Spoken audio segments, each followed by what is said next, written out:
Ekuqalekeni uThixo wadala amazulu nomhlaba, but a lot has changed since the beginning. Most evident is the generational change.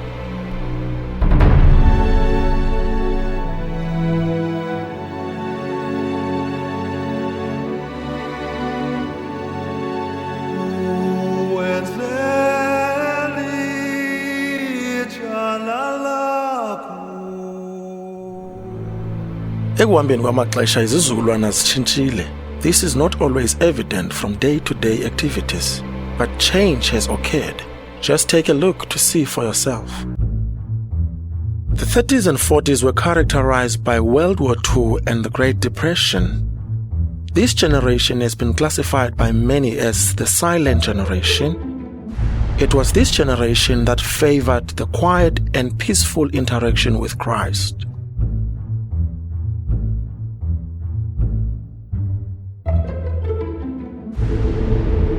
The world began afresh in the 50s and 60s. Vision and mission were the generational catchphrases. This rock and roll generation always went big, determined to rebuild society and improve upon the previous version. A similar methodology was adopted in church. Enter Generation X. Within the change, collapse tainted the idealism of the 50s and 60s. The South African political regime imposed change on our country. This shattered trust in authority, and the youth started asking questions, no longer buying into the past way of life. Now, a new generation who thinks differently and lives accordingly has emerged. They find themselves in a fast-paced world with little or no patriotism shown toward their country. This generation refused to follow a course that does not work. So, it's do or die for religion.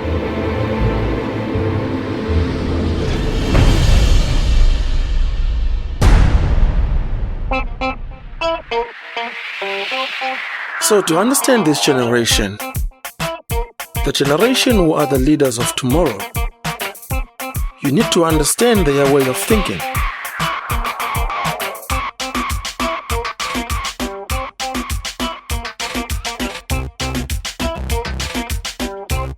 You need to see life through their eyes. So this generation was asked to share their mind, their thoughts and their heart with us. And this is what they said.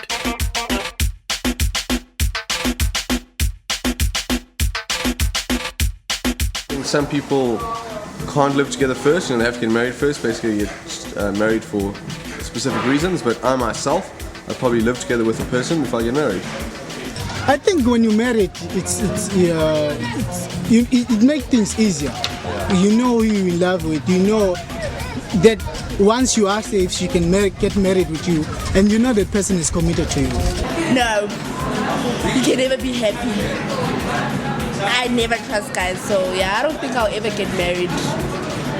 Okay, well, I'm a big believer in love, so I'm not really sure. I mean, when I look at the divorce rate at the moment, I think no. But then when I look at couples that are really happy, I think, well, maybe I could one day have this, but I would definitely love to have kids, but it would have to be with the right person and with someone I can trust and someone who will look after my children. I'm married, I'm newly married. I must believe in marriage in some way, but really it's nothing more than a contract. It's a business agreement. It's what people do. People don't make these promises these days and keep them.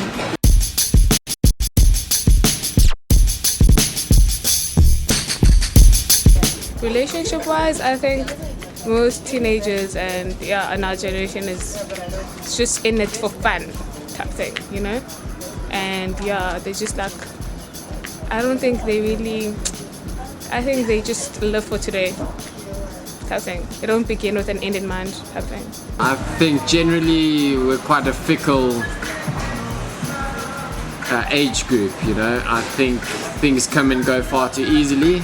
The generation is not like it used to be, like in the back previous years. So most people they're very they can't commit to things like they used to do.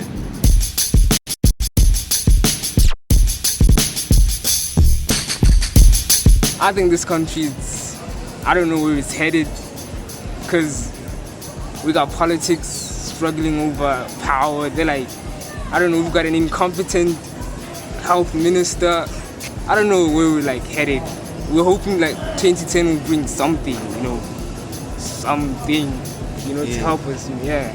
For sure, upliftment, you know? Yeah. I don't know. I mean, I was just chatting to another guy yesterday, just studying economics, and he's a black guy, and he's doing his thesis now, and it's quite amazing how he sees the country and like how I see the country. But like us youth, we don't really care what happened in the past, you know. And I think all this racism and that's coming from everything is coming from the older generation, you know. Yeah. And as they go well, and I think that's where it is. I mean, the youngsters, they just want to move on with their lives, you know? Yeah, South Africa is not right. I don't want to stay here. I'm suffering here. Where would you like to go? England. Ja, hoor eens zo. Ek het actually gisterand 'n dokumentary gekyk oor en jong, ek weet nie, regtig. Ek hoop dinge gaan goed. Ek hoop genuine dat dinge uitwerk. Dat regstellende aksie ons nie te veel gaan skroe nie, eerlikwaar. Regtig. En ja, ek hoop dis nie nodig vir my om oor see te gaan nie. Dis wat ek hoop. Verstaan, regtig. Want ek meen, jy gaan jou kop net soveel keer stamp en as jy nie meer kan nie, dan gaan jy waai. Verstaan.